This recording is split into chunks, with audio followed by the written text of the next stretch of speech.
we will get to the remainder of the phone calls from hour number one. I'll reset it real quick, and then we are just going to add something to the mix. Look, hour one, I only highlighted the baseball labor war because there were some major salvos thrown. But it was really a conversation about you as a consumer's patience watching billionaires and millionaires fight while many of you struggle to just exist. And I think baseball better be real careful because I don't know how many people are going to be around waiting if they decide to continue to argue over money. And if you don't have baseball in 2027, you'll move on to other things. Life moves very fast. So we're having a conversation about it. And really just, look, the greed in sports right now is so over the top. It's alienating people. And I think a lot of it's subconscious for people. But you feel differently about sports.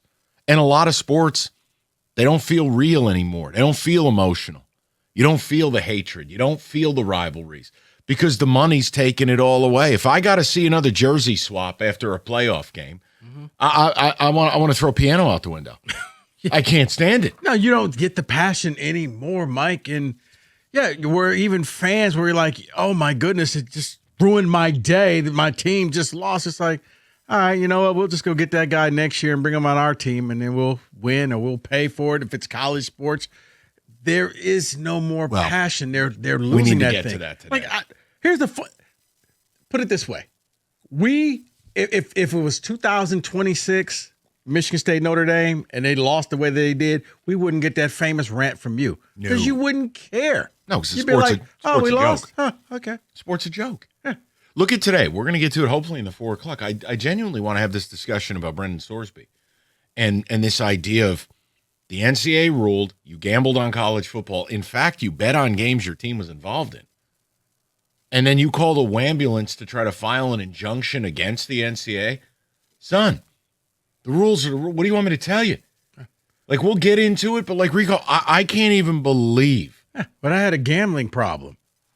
Once again, flowchart. This is why you're not, why don't you go handle your own business, son, and get better. Tell the cop you got a speeding problem. It's still a ticket. What do you want me to say, kid? I got a heavy foot, officer. Right, I'm Tom Dempsey. I got a club foot. It's all steel. Hey, what?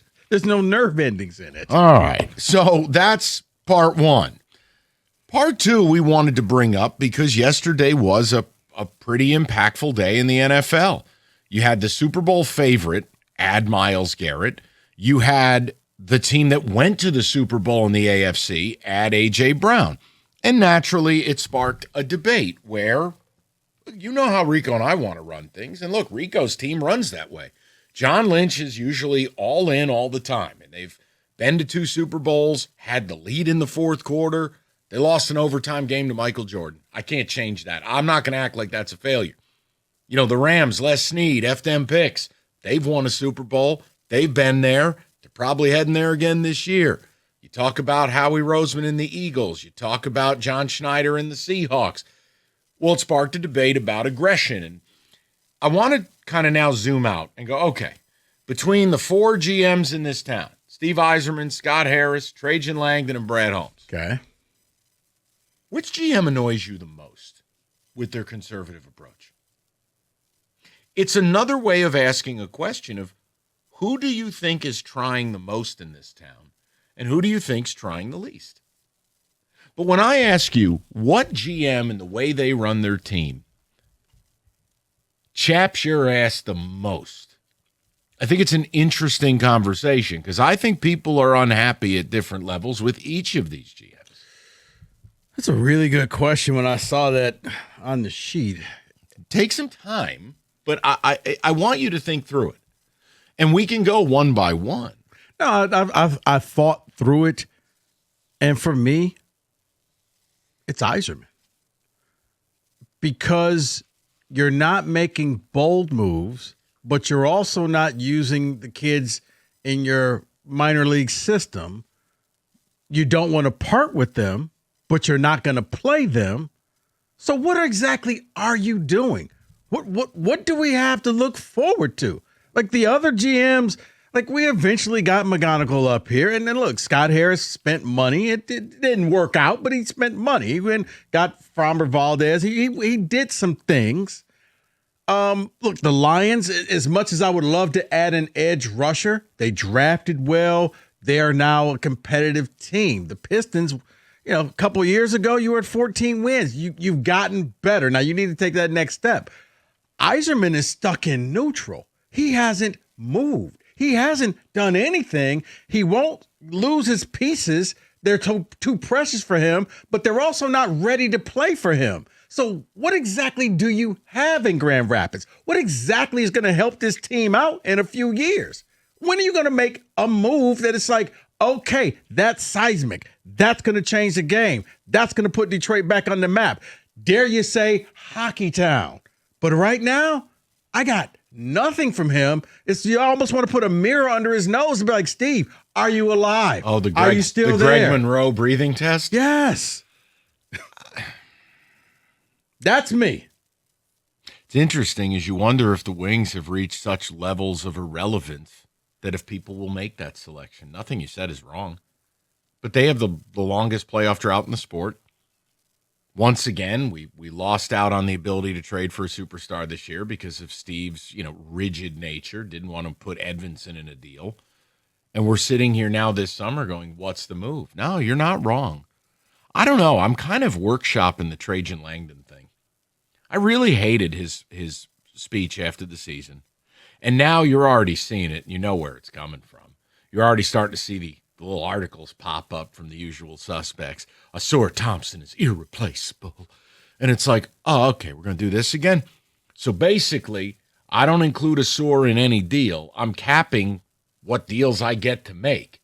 And now you're starting to see more of the articles. They're not on the Lowry Marketins. They're not on the Trey Murphys. They're on the Kyrie Irvings and the Kawhi Leonards. And you're like, oh, okay, this is what we're going to do? No, I saw the handwriting on the wall there. That's why you made fun of me. I'm like, Mike, Ayo DeSumo or bust. That's the level that they're going. They're not trying to get that difference maker, but at least they do something. Like, I don't see anything with the Wings. No. If I end up in a certain place, I know with the Wings not making the playoffs, and I know the Lions missed it, but I still view them as good.